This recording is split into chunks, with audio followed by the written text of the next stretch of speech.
Today I wanted to share with you this sweet treat favor box that I made.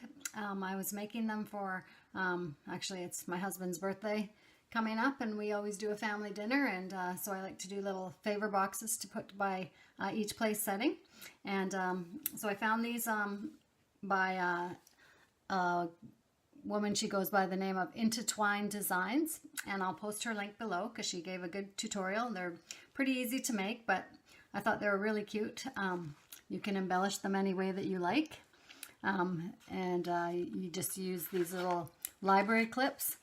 On her video, she used gold ones on top, and she did her embellishment slightly differently, but it was still a little stamping, and yeah, just really cute. It's kind of got that milk carton kind of fold here.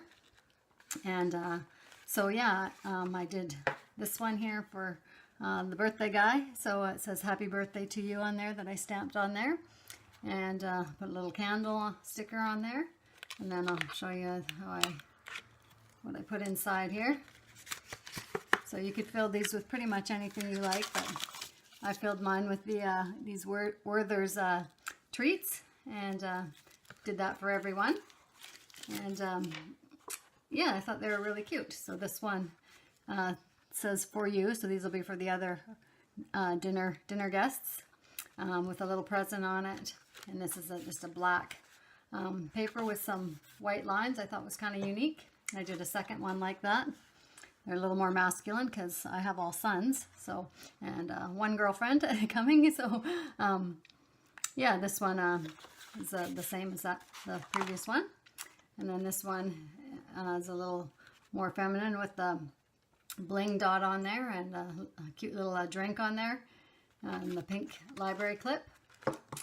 And then I did this one here, another floral pattern with the little party hat and the little bling.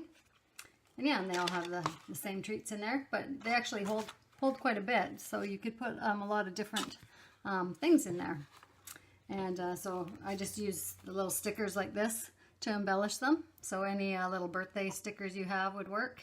You don't have to do the stamp, but that's another idea how you could personalize it. And I think they'd work for several occasions. They would even make pretty wedding favors, you know, if you did them in fancier papers, and they're pretty fun to do. And the closure, I just, for the bottom of the box, I used the double-sided tape I found held the best. I first tried it with just the tape runner, but it wanted to pop open, so I found this worked the best. So anyways, I thought they were really cute, and I'd share those with you, and hope you give them a try. Thanks for watching. Bye for now.